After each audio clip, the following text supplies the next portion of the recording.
and welcome everyone. I'm coming to you from a gloomy and rainy Johannesburg. Thank you for joining us for today's webinar.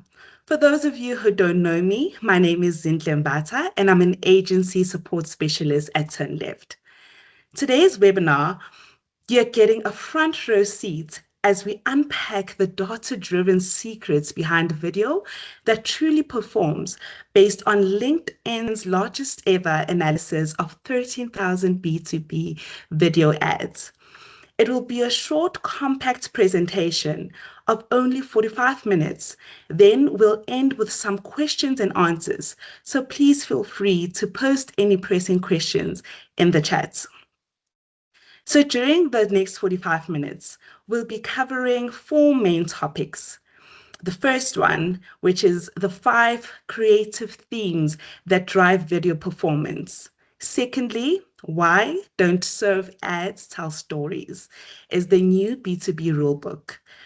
Practical ways to apply cultural coding, human touch, expert takes, attention hacking, and inspiring imagination.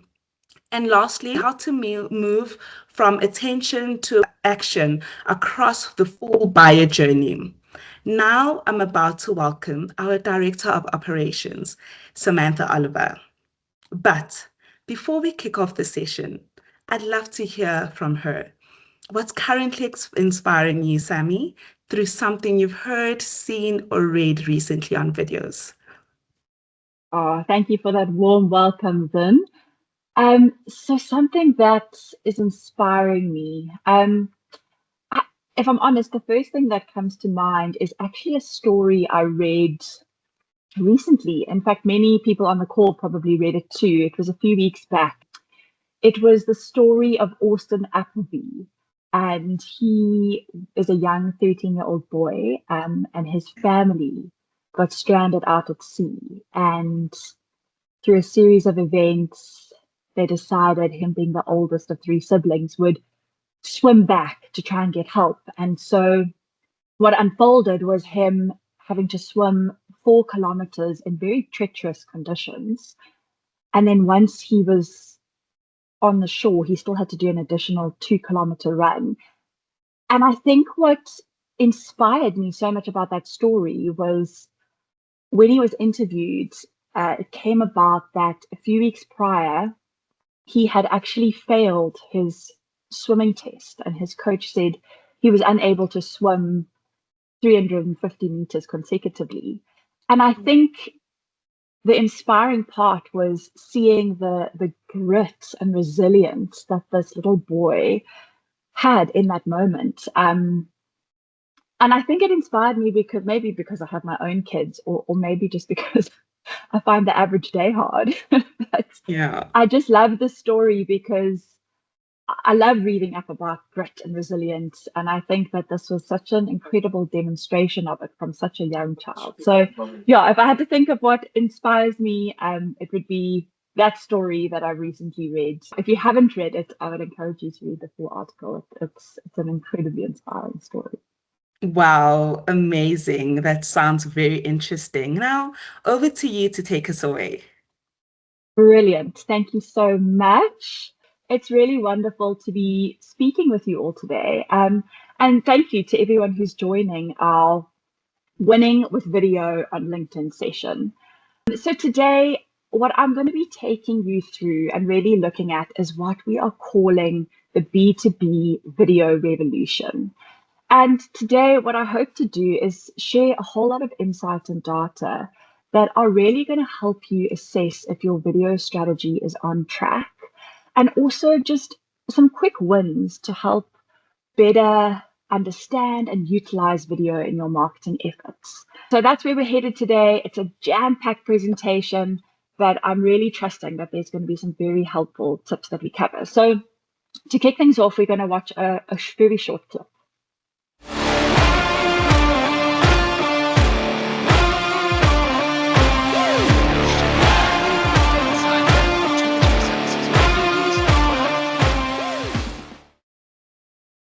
So all those many video snapshots you just saw were actually all published on LinkedIn. So, this is no longer a hypothetical slide. This is actually happening, often in real time. And we are calling it the B2B video revolution in action. And what we're seeing is that B2B brands are really embracing storytelling, emotion, culture, and these really bold creative choices that are connecting with audiences. We're seeing this huge paradigm shift in B2B communication. If we think about it, corporate video is pretty much dead. And we're now entering into this era of very authentic voices. So many of you have probably already seen this in your thread, but video is no longer just this supporting asset or nice to have in B2B. It's actually becoming the dominant way that businesses connect. And what we're seeing is that video is really transforming how brands speak, and not only how they speak, but also how their audiences speak to each other. The way I like to think about it is that video is becoming more than just a format. It's actually a new way of thinking. It's like a language or behavior. It's being used as a currency that audiences trade for attention and trust and action. And we're going to be unpacking what this looks like. Now, we know that juggling many hats as marketers has never been more challenging, particularly when it comes to proving our worth. And I think that in looking at some of the stats, this really captures the current climate we're operating in. I read that 78% of B2B CMOs report that proving campaign ROI has become much more important in the last 2 years. And I guess, that's not too surprising when we consider all the economic pressures and the increased scrutiny that all of our marketing budgets are under. A lady called Kimberly Walsh, she put it so aptly. She said, today's marketers must be an experimenter, a lover of data, and a justifier of ROI. And this trinity of skills, I think, has become essential in our profession. According to the Content Marketing Institute, this challenge is so widespread. 47% of marketers are saying that measurement of content effectiveness is their biggest challenge right now. So, I'm sure it's very evident to all that as B2B marketers, we are now living in this video first era. And just to back this up, I think some of the latest stats are very helpful to run through. We see that video posts are shared 20 times more than any other content, 20 times more. Total video viewership on LinkedIn was up 36% year on year with 154 billion views. Sponsored video ads have increased by 26% year on year, and video is outpacing all other ad formats on LinkedIn, which I think it has been doing for quite some time. But, these stats really show us the evidence of how important this is. So, I think we all know, and I'm sure we can agree, that video works. And I guess marketers aren't really questioning its effectiveness. I think that everyone's just struggling to do it well. So, creating a cohesive, impactful video strategy is still a major challenge for many. I think, especially as expectations start shifting. I mean, Gen Z may be the fastest growing demographic on LinkedIn, but what we're seeing is that they're also shaping the behaviors of every generation around them, which means faster scrolls, shorter attention, higher creative standards. And so while the effectiveness of video is clear, I think the urgency also lies in how we respond. And I think what's very important when we're unpacking this is, we need to ask ourselves, well, what does good really look like? And LinkedIn did a very, very helpful analysis and sort of research paper where they looked at over 13,000 video ads and over 500,000 video frames per second to really try and answer this question. So they distilled where marketers should focus their energy, and they tried to look at, what is it that really moves the needle creatively? And when they brought together all of this data across thousands of ads, you know, looking at countless creative decisions, it actually boiled down to one truth. And I'm not sure if any of you can think about it or guess it, but the biggest analysis, over 13,000 B2B videos, was that video works, but our old formula doesn't. So I'll say that again. The one liner that came out of all this research is that video works, but our old format doesn't. So what does this actually mean? Well, I think where we should start is just looking at all of the assumptions that we make about what we think makes video work. So there's tons of assumptions that actually don't hold much weight. For example, serious, professional, in other words, boring content and clickbait doesn't work anymore. It used to, but that clickbait content doesn't work anymore. Meaning is now what actually matters most for customers.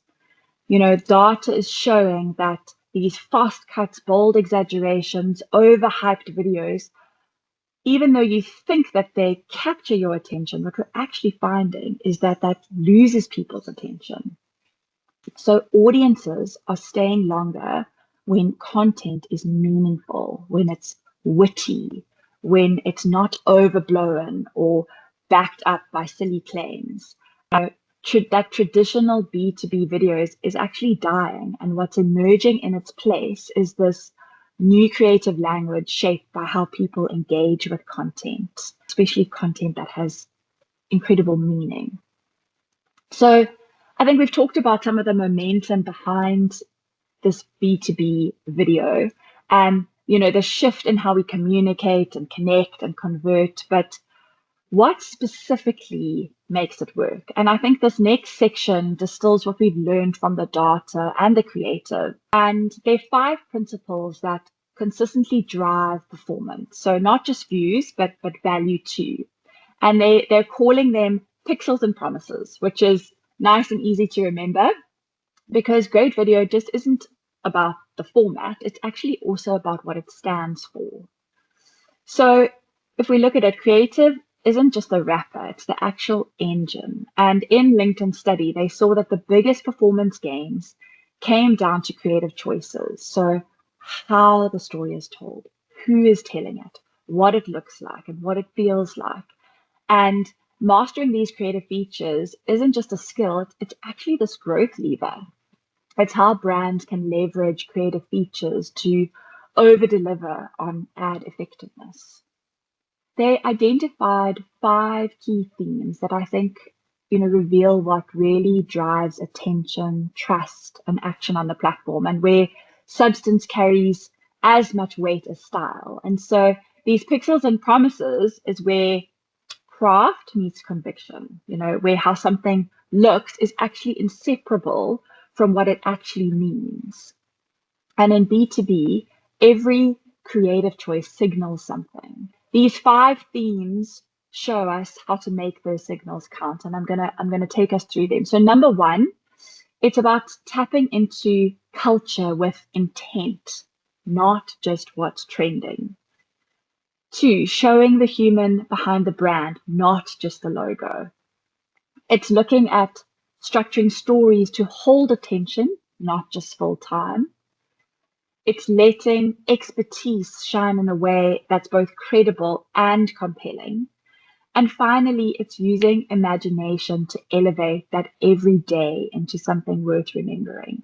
Now, these 5 are quite a mouthful, and it may sound like a lot, but these are actually very easy to adopt. And so what I want to do now is I want to break it down for us into more digestible ways that we can take this on. So from casual workplace settings to LinkedIn memes to cultural celebrations, these references create immediate recognition and belonging. So tapping into social and work culture will transform your content, I think, from something quite corporate into something more conversational. We saw a 41% uptick in engagement when referencing pop culture and a massive 111% engagement in ads that leverage memes. You know, when brands embed themselves in cultural moments and environments, viewers do connect more deeply. Who can forget those Coldplay memes? It was a hard situation, but it's a good example of a shared reference that was instantly recognized by everybody. Then looking at culture first creativity. So vertical video, direct to camera delivery, humor, these pop culture references, even a touch of nostalgia really does resonate on LinkedIn. There's a 37% higher engagement rate when content taps into nostalgia and a 24% higher dwell time on vertical videos versus a one-on-one brand awareness content piece. So this Specsavers post really taps into that rhythm. You know, it borrows this visual language from TikTok. So it keeps the tone light and it lets the brand's personality shine through, but it doesn't feel forced because it actually is building on what Specsavers is already known for, which is very relatable wit. And I think this caption anchors in that LinkedIn content. So, you know, it's bridging that work and play together really, really well. And just a tip to really try and use humor to in the format and tone. You know, you can use it in a way that feels native to the moment and still allows you to stay true to your brand.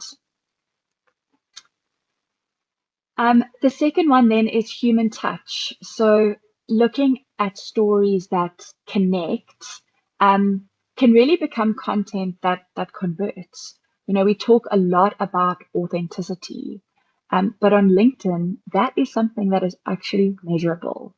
You know, stories that feel real, that are emotionally, visually, tonally strong. They drive higher click throughs, they drive higher and stronger engagement rates. And there's great brand affinity when we look at these stories. You know, when we think about human touch, it's about putting real people and real emotions at the heart of the story. So whether that's B2B or B2C, you know, we do see consistent uplifts when creative leads with human experience. And I really wish that more brands were doing this. It's such an easy win.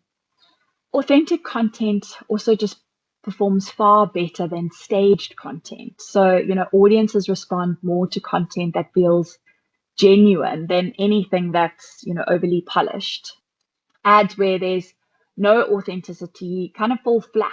And I think even when they look good, they don't get as much traction. But, you know, when people show up as themselves, imperfect, emotional, honest, that's when attention follows. So this is especially powerful in B2B where that warmth and vulnerability, that is what cuts through that sea of sameness, that corporate speak. When you are seeing a post with warmth and vulnerability, you stop. You know, the human touch is about making the emotional stakes visible. It's about storytelling that comes from lived experience with a clear sense of purpose and intent. And I think, you know, ultimately that's what is going to create trust and a lot of interest. And I love this masterclass thought leader ad that opens with a really raw personal story from the CEO, not as some marketing hook, but as a lens to frame what the product is really for. And I'm just going to read it because it's so powerful. The caption says, I stutter. In school, I'd raise my hand to ask a question, and teachers ignored me, afraid that I'd stutter. Starting today, everyone gets their questioned answers by the best in the world. What a powerful one or two lines. It's personal, you know, it's meaningful, and it tells you exactly what this video is about. And the video continues this thread by sort of staying grounded in this familiar domestic setting. The AI angle is powerful, but it's never over explained. And it's positioned as this tool for real mastery. And then expert takes. So accessible insight delivery that builds authority on LinkedIn is fantastic. You know, it's not about sounding smart. It's about being very useful, which is actually so easy to do when you focus on what can help people. So, you know, posts perform better when experts are visible and their insights are delivered in a way that is accessible for everyone. So we saw a 53% engagement increase when featuring experts. So especially I think in settings that feel more grounded, if we look at the Slack post, I think they really get that balance right. You know, it features a heavy Slack using experts in the frame, speaking clearly about a relevant challenge, but in a way that feels conversational, but you're still very informed by the post. You know, the setting is real, but her language is very confident and authentic. And this is really the sweet spot for those expert takes on LinkedIn. It's real people, real settings, sharing insights with clarity and confidence. Being an expert is actually just about relevance. So the best content makes a message feel accessible, grounded, and worth trusting. And just to say on this post, I think that when we speak about experts, it can feel unattainable. It can feel like, oh, we've got to go and find an expert. But actually, we're all experts in something. And so wherever you find yourself, there will be experts in your team that can speak about particular topics in a very accessible way. People are more likely to engage with expert content when it feels real and trustworthy. So that means that the person sharing has sort of a clear experience. They are credited in some way and that they don't come across too formal or polished. Sometimes, you know, when you see bloopers included, there's something about that that just makes it more relatable. The data shows that content performs better when it features, you know, real experts who share honestly, even in slightly unconventional ways, unconventional opinions, but they're teaching something while still being a little bit entertaining. So OpenAI's approach makes, you know, the expert feel quite human. You don't just hear what they know, but you see a bit of their world, you understand their passion, and this connects with their craft. And so it creates this curiosity and a much more personal connection rather than just presenting this authority. Animator Lyndon Baroy, I think that's how you pronounce it, he adds both credibility and really a real emotional depth. And he helps people understand what's possible with Sora by showing it through a real world experience. And I think the result is it's human, but it's also genuinely informative. And in today's world, you know, where trust is much lower, people connect with personalities, not institutions, you know. It's this kind of expert led content that is what audiences are responding to most and connecting with most. And then attention hacking. You know, attention on LinkedIn isn't given, it's actually earned, especially in this mobile first feed where it sometimes feels like content is competing at milliseconds. You know, that's where attention hacking comes in. And I think using quite visually arresting creative where design stands out without sacrificing the substance, you know, that is what's performing well. So we see this 15% lift in engagement where brands use bold, high contrast color palettes, dynamic text, you know, it's animated or layered. This also increases dwell time, kind of drawing the eye and guiding the message. These are as much as aesthetic choices as they are strategic ones. And I love this Accenture song video because it actually puts this thinking into motion. It's visually captivating. It makes this sort of complex idea feel very urgent, relative, alive in a way that holds attention. It keeps pace with the viewer's attention span. And so we don't always think about this, but this is a great way to play with how you can hold someone's attention. And I guess when attention is scarce, then clarity wins. So data shows that videos which break down information visually tend to outperform those that assume that the viewer is already paying close attention. So Canva does this really, really well. The design is very clean, the language is simple, and each line lands on its own. So it feels a lot more digestible. It's not as overwhelming. Um, there's a sense of progress and momentum that helps really hold attention. I think, especially on social feeds where users, as you all well know, you are multitasking, you are scanning. Attention hacking is about structuring your message so that it's very easy to follow. Even with the sound off, even if you've got half a second to spare, attention hacking structures it in a way that you can still consume it very easily. In B2B, I think imagination is often overlooked. But when we elevate the everyday into something more visionary, we do more than just capture attention. We create a memory. And I think imagination is something that, it's a little bit lost in the time that we're living in. I remember as a kid, my mom would always say, go and play, use your imagination. This principle is about using creative storytelling to move beyond features and functionality. It's actually about showing what's possible. So the data shows this uplift of more than 67% in engagement for cinematic brand films that run sort of between 30 and 60 seconds, and a 36% increase for narratives that carry a strong inspirational message. So I think that that extra time allows space to build this emotional resonance, and it allows you to connect with a bigger ambition. And yeah, Salesforce leans into this with their ongoing narrative series, which features familiar Hollywood faces.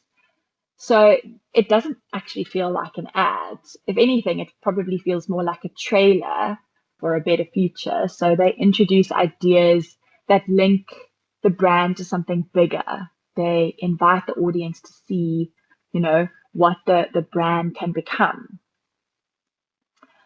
And I think, while short form verticals kind of grab attention, longer form horizontal drives a much deeper engagement and strong recall, especially on desktop where users are more likely to dwell. So when the story is strong, people stay.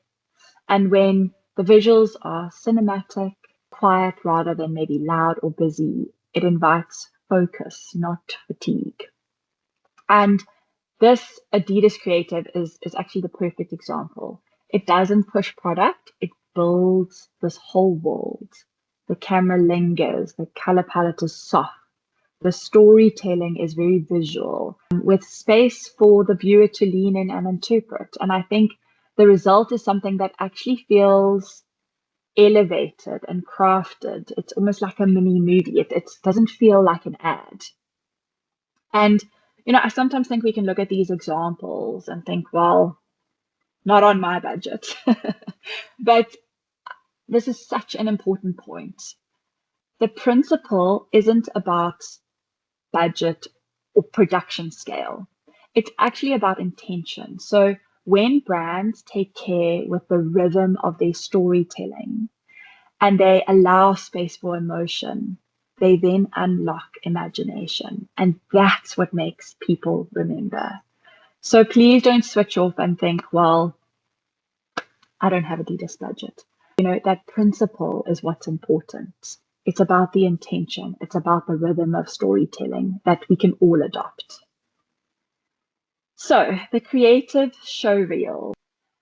The best performing video isn't always the shortest or the slickest. I think we can fall into that trap. There isn't just one way to win with video, but the approaches that work all have storytelling at their core. On one side, brand films succeed when they leaned into imagination and they had this sort of emotional tone. But on the other side, we saw strong results from real people talking to the camera, 100+% higher dwell times, whether it's experts or customers or even internal talent. This style builds trust. It creates social proof, and it really makes the message feel immediate and human. What underperformed were formats that felt too flat, videos with just text on the screen or no sense of personality or narrative. And so I think while, execution varies, if we look at it all, the common thread is the story. Whether deep or broad, whether personal or cinematic, it's the story. You've heard the phrase, name a more iconic duo. Think in B2B video, this is it. Big brand storytelling and real talk from real people. They work best not in isolation, but side by side. One sets the tone, the other builds the trust. And so blockbuster brand films take an immersive brand storytelling approach with cinematic visuals and emotional depth.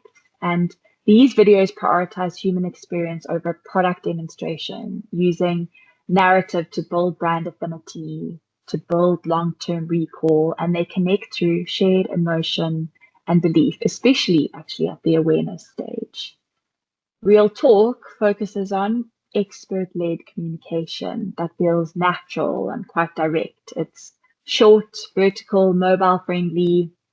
These videos showcase real people sharing their expertise, their points of views. They are personal, credible, and great for engaging very busy audiences who actually value substance. They're ideal for deepening engagement and building trust, especially that mid to lower funnel. And I think together, these two formats create momentum across the full funnel, from sparking interest right through to strengthening consideration and then ultimately prompting action. So, to earn attention, the creative needs to signal, this is for me, within seconds. And I think that's a really good benchmark to hold in mind. Does it do that within the first few seconds? This is for me, if you think about the audience. We saw consistent uplifts when content felt human-centered, when it featured expert speakers and showed clear credentials. Also, brands that were mentioned early on really helped anchor a message, which is also a helpful tip. But that conversation style delivery where someone is speaking directly or naturally is what performed so well. And as you all know and have likely experienced in your feed, that is what feels more immediate and more real. And so the play here is front loaded impact, right? So vertical framing, credible faces, culturally relevant topics that make the audience stop scrolling and start listening. Content that drives engagement also does more than just inform. And we've spoken about this, but it creates connection. The strongest performers reflected the world their audience moves through, tying into timely moments with emotional relevance or cultural awareness. We saw uplifts when video featured a recognizable cultural event or it told a true human story. It explored a topic, maybe like AI, or carried a strong emotive tone. These are the elements that make content feel current and considered. And yet, out of 13,000 B2B video ads, only 7% showed any recognizable human emotion. That is a massive, massive, massive missed opportunity to truly connect. And so, if I'm honest, if there is one takeaway from today's session, it would be this. that, you know, there's an opportunity here to show recognizable human emotion. Engagement comes when content meets people where they are at, with substance, with feeling, with relevance. And as we can see from the data, not many brands are doing this or doing it well. Video is one of the most powerful tools for moving people, not just emotionally, but actually through the whole funnel. So from sparking awareness to deepening consideration and driving conversion, it helps build this long-term advocacy. And video really consistently delivers across every single stage of the buying journey. We saw a 1.6 times higher lead gen open rate when video ads were combined with lead gen forms. So if you run lead gen campaigns and you are not utilizing video, this combination of rich storytelling and then a clear next step creates an absolute powerhouse when it comes to grabbing attention and turning that into action. This is a great example, Dialpad. So it's a cloud-based communications platform. They demonstrated the power of video views in driving real business value. So what they did was they repurposed their Super Bowl spot on CTV ads and they retargeted their audience in the LinkedIn feed. And this combination drove a $42 million pipeline and 9 times return on ad spend. And so maybe your brand's not at this scale, but it's a really clever way of thinking through, how you can use your content that might even be on other platforms to dial it back into your LinkedIn audience. Video is not one moment in the journey. I think it is really a thread that connects them all. So whether you're building brand belief, whether you are trying to deepen trust, or whether you're prompting action, LinkedIn really does offer the formats to meet your audience where they are and help move them with intent. And so when you align your story, your strategy, and format, video can help fuel your pipeline, really turning attention into interest and, this interest into action. So to close, and this has been, a short, powerful session, but I know I've shared a lot. There are sort of 3 rules of B2B video that I want to leave you with. I think the first one is that video is B2B's new common bridge where it's engaging and influencing today's key decision makers. It is a way that you can really have human-centered storytelling. So everything from expert-led content to brand blockbusters are what are going to deliver real outcomes. And then lastly, video works across the whole buying journey, and it really does positively influence success. And so if you aren't utilizing it, this is an amazing opportunity to utilize it across the whole buying journey.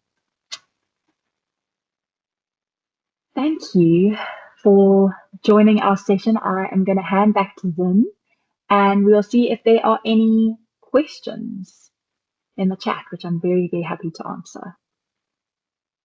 Great. Wow. What a full 45 minutes it's been. Thank you so much, Sammy. I guess that we're all excited to build an effective video strategy. I do have a couple of questions here on the chat. The first one would be, does music and video and subtitles affect how the audience engages and reacts with it?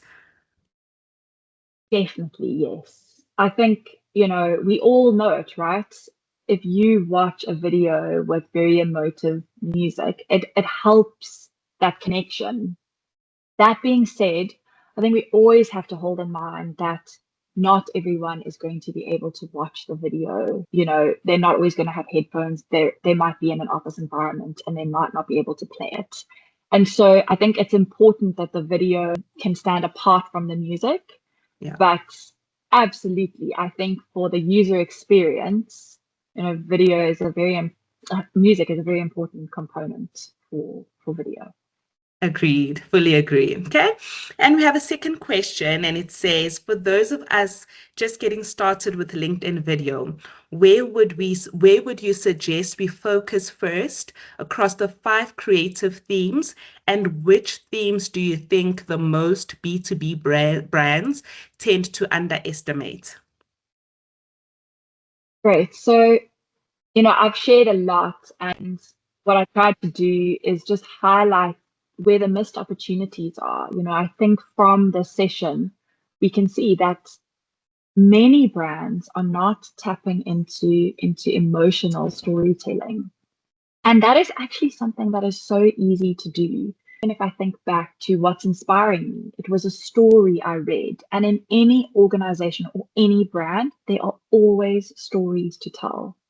And that can be Yeah. with your phone, sitting the founder down and getting them to share a story of something about the brand or their journey within, the environment you find yourself in that people might not already know. That's what builds trust. That's what builds the ability to remember a story, is when you can see emotion and relate to what that person is telling you. And so I think that would be probably for me the quickest win, is think Yeah. about people, and it might not be one of the directors or founders, it might be an employee who's had a long tenure, who, can tell a few stories. That is what is going to create incredible brand trust. And I think, be of interest to users.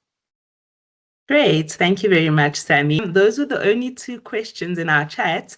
If any of you have any further questions, please feel free to contact and reach us out. It was a quite impressive presentation with just two questions.